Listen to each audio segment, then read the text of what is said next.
Britain's armed forces are preparing for contingency plans to prevent a crisis if the country leaves the European Union in March 2019 without a deal that could guarantee a smooth withdrawal. And the military may be involved in keeping law and order. With Brexit talks going slowly over a disagreement between British and EU negotiators on the future situation of the Irish land border, the UK faces the very real chance of leaving the EU without a deal. The Deputy Defence Minister, Tobias Ellwood, has confirmed that the military could be involved in a post-Brexit no-deal situation. He stated, "There are contingency plans being made. There are discussions being held behind the scenes. The armed forces stand ready to support Britain on a practical basis. With a transition from Brexit, if there is a requirement to provide assistance, we're looking right across the full spectrum of requirements to make sure that we are prepared." Police in London are deeply worried that officers will have serious difficulties hunting terrorists and sex crime offenders if Britain leaves the European Union without a deal that could regulate future bilateral relations with other police services across Europe. There are also fears that civil unrest on the streets could be caused, as citizens may face shortages of some basic items, including food and medicine. In short, there are suggestions that a no-deal Brexit could cause social chaos. Will Brexit ever save any money for the UK? And what effect will leaving the European Union have on extremism and social disorder? Simple questions with important answers. Let's consider this. Is the public here in Britain aware that the nation's armed forces are preparing for contingency plans to prevent a crisis if the country leaves the European Union in March 2019 without a deal that could guarantee a smooth withdrawal? Here's what the people of London told us. I think it's probably a good idea, but I can't imagine that that's really going to happen. No, I wasn't aware, but I mean, considering the whole situation with Ireland and Northern Ireland, I can imagine that there would have to be some kind of plan in place. I think that whatever means necessary for us to leave the European Union is what the government should do, really. Well, I've heard a few rumours going around, because I know a lot of them sources, but they have contingency plans for any strike or shortage or civil emergency. So I think they're just tagging on to their existing plans for civil emergencies. But I don't think it's actually going to happen. Slightly worrying. I didn't think things would be that serious, or there'd be that kind of reaction. So it seems a bit over the top, really. We're the ones who are inheriting the situation, and the situation doesn't look good. Not awful. It sounds a good idea, because there may be civil unrest. I think that's been exaggerated, so I don't think it'll come into being. But it's a good contingency plan. I could see there could certain sections, but I hope it won't happen. I mean, because it's 48-52. And I think it's just an absolute dire situation. I think that's part of a government's policy to try and get its existing withdrawal deal through the Parliament. It's Project Fear 2.0, effectively. There's lots of stories like this. We're going to run out of clean drinking water, we're going to run out of medicine, everyone's going to die because they haven't got fresh fruit. It's not just unbelievable, it's insulting. It's insulting to everyone's intelligence to put the Queen is going to be evacuated from Buckingham Palace. It's just nonsense. Everybody wants to make it worse than it's going to be. I think it will turn out to be a sort of non-event. The public was informed by the government that the army had been asked to be on standby if by any chance we crash out of the European Union on the 29th of March next year. But the question is, what actually would they be doing if they are called upon? And there are two major areas that are possible. The first is if there is an interruption to supplies of goods, particularly food, medicines and other things, whether they could be brought in to bring out of warehouses stocks. That's one possibility. But the other, which is perhaps more controversial, is whether the army will be on the streets to try to prevent any form of civil unrest or disobedience, which could possibly happen, because sentiments are running really high in this country already. And if we approach the end of March and there is no deal in sight, then it could well be that there will be massive demonstrations and possibly some confrontation between different groups. Well, it's not news really. This is from December, and the number of troops they're talking about is 3,500. That was the last report I read. 3,500 is not a lot of troops. We're talking about maybe a few dozens in every town. So I don't know what they would do. I understand they would be, their job is to provide services that might be disrupted, for instance. Perhaps they would be guarding some facilities. But it's not, you know, given the size of the British Army and given the size of the country, it's a very small number. They might be providing, you know, providing help to the fire service or something like that, the fire brigade. But it's not, I don't think it's a big deal. I think perhaps it's being done to perhaps scare people. It's part of the whole Project Fear thing. You see what I mean? Yeah.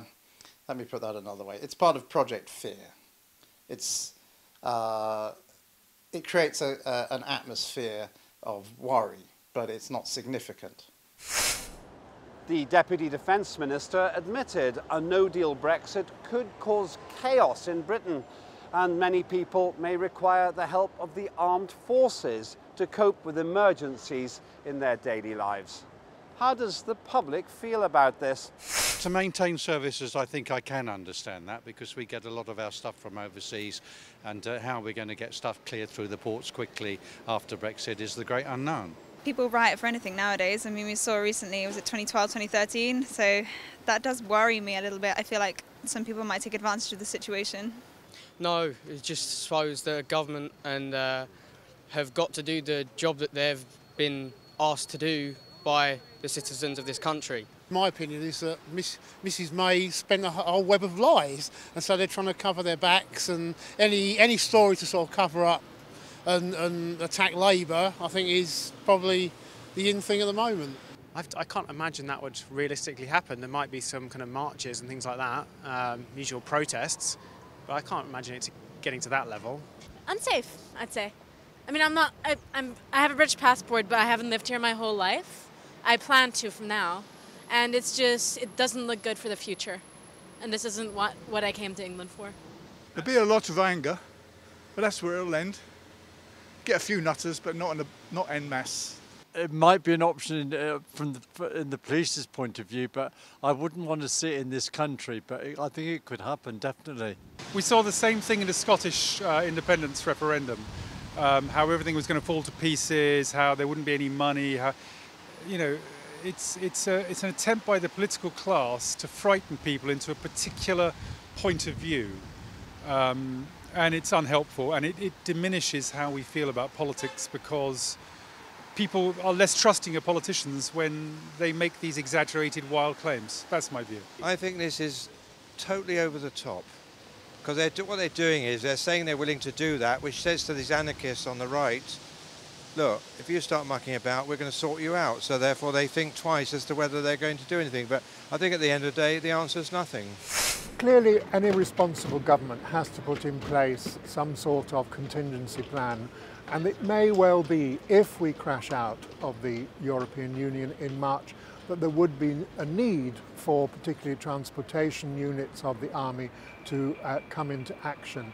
But I think what's important to point out is the one thing that politicians on all sides are agreed of is we should avoid a no-deal situation.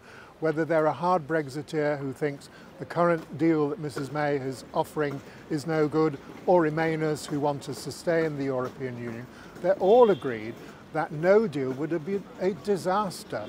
The pound is likely to collapse, there'll be shortages of food and medicines, and yes, then the army maybe would have to intervene, but that hasn't happened for a very long time in this country, and frankly, most people, including me, would not wish to see it. Well, there is chaos in many parts of Europe, but there is not chaos in Britain right now. France is in turmoil with the Yellow Vest protests. Those have spread into Belgium.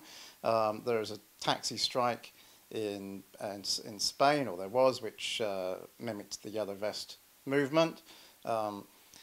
Relations between France and Italy have broken down now with ambassadors being withdrawn. Italy and Greece are struggling to cope with the migrants or refugees coming across the Mediterranean, and so on. But in Britain, there is calm. There is calm on the streets. Here we are in an area full of immigrants from Poland and the Ukraine and Iran and Arabia, the Middle East, and North Africa, East Africa, and there's no panic here. People are going about their business as usual. What could the emergency services are perfectly capable of handling any problems in this country. The system used by the European Union to monitor the movements of sex offenders and suspected terrorists was accessed 539 million times last year by British police officers. The UK could no longer enjoy that privilege. What are the public's thoughts? If we can't use it, that's going to be very sad. But personally, I think that it's unlikely because it works two ways on any form of system of this nature. People will want to know the information we've got, and I'm quite sure they're going to be prepared to share it. Terrorists and sex offenders, they're not just, one country. People can travel, so it would be nice to have access to other people's records because they can strike anywhere. I think that will be a massive issue. Obviously, terrorism in the Far East and virtually everywhere around the world is a growing issue. And if we don't tackle it anytime soon, then who knows where we could be in, 20, 30 years' time. Well, I don't think it would be in anybody's interest, including Europe, to get rid of Interpol and all the other joint agencies. It would be ridiculous because it would shoot them in the foot as well, because I'm sure they've got criminals of theirs over here. Quite a lot of them, actually, yeah. I thought part of the deal was that the systems would continue to be shared, and there was kind of goodwill on both sides towards continuing to partner together to counter terrorism. Yeah, partly to do with money, partly to do with security. I think security was a very big one. Lots of people had issues with identity as well. It was about what are we in the EU.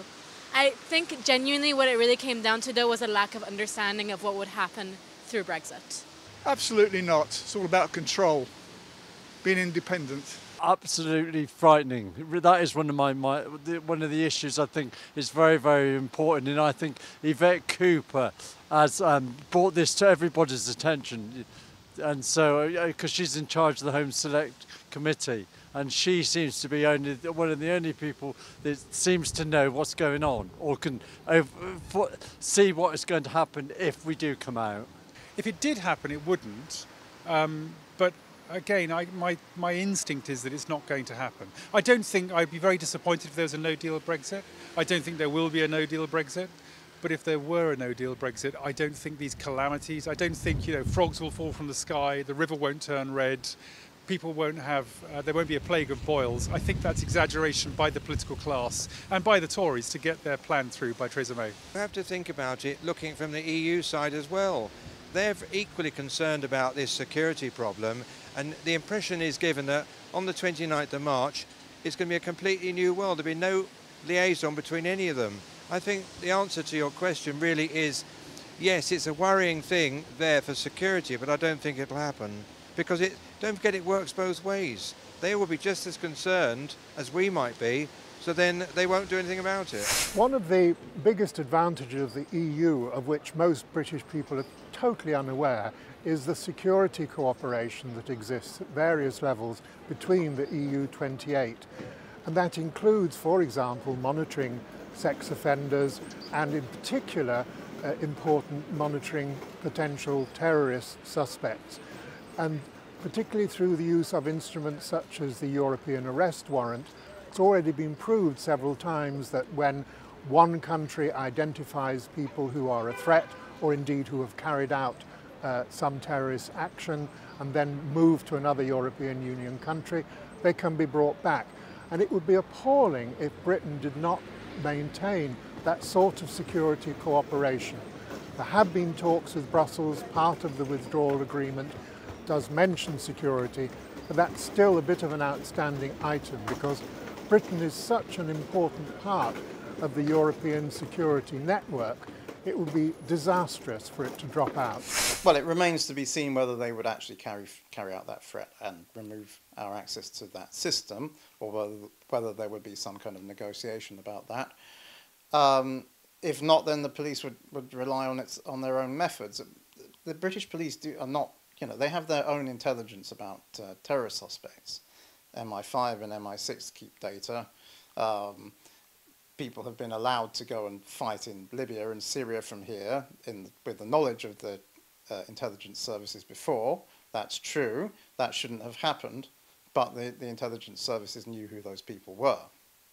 And they knew, for instance, the young man who bombed the Ariana Grande concert in Manchester had returned from Libya. And the intelligence services actually knew about that. That was their failure, but they knew. They didn't need intelligence from the EU about that.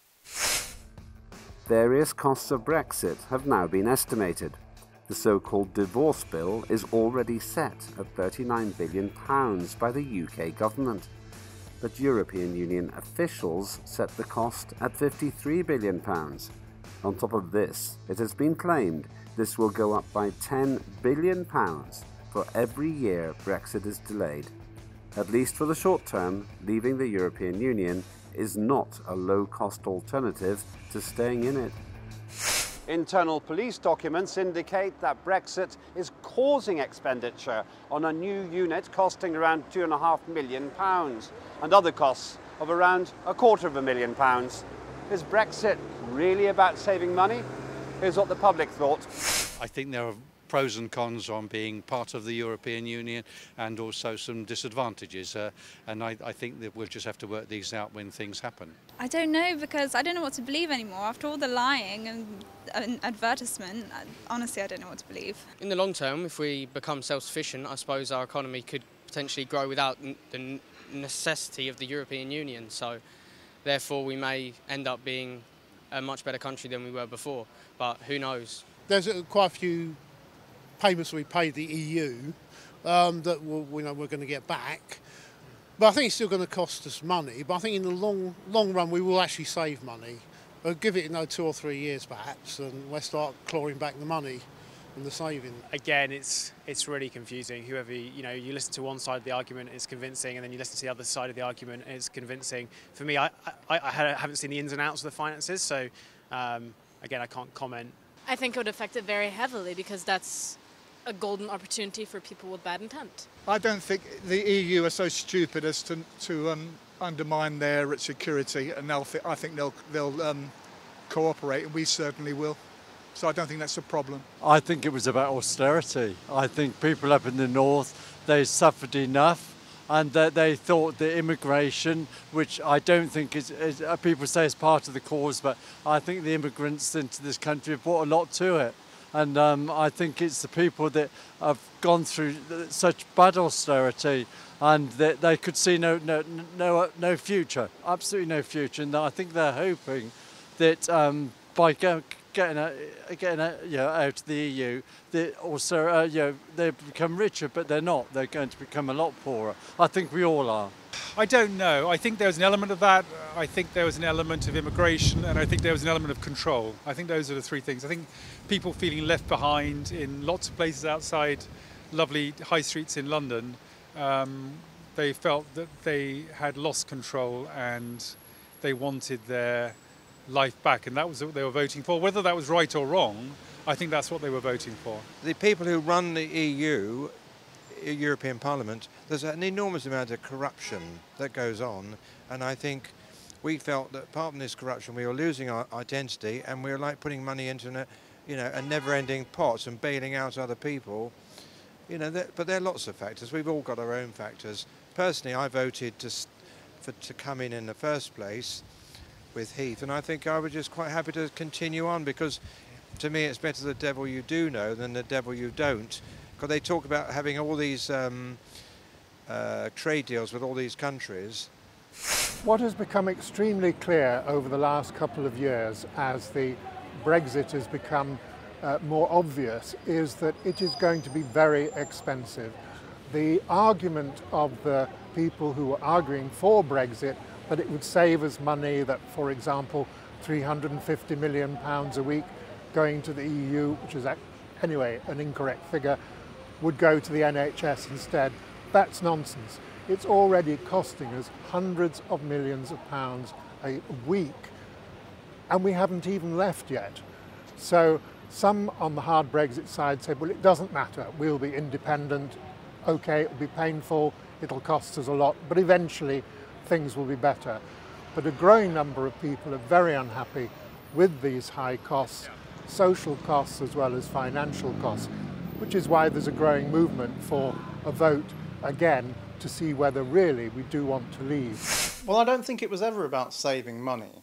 It may be a benefit that we wouldn't have to pay so much to the EU, but really it's about sovereignty and democracy and being allowed to make our own deals with the world in terms of trade and other relations independently of the EU.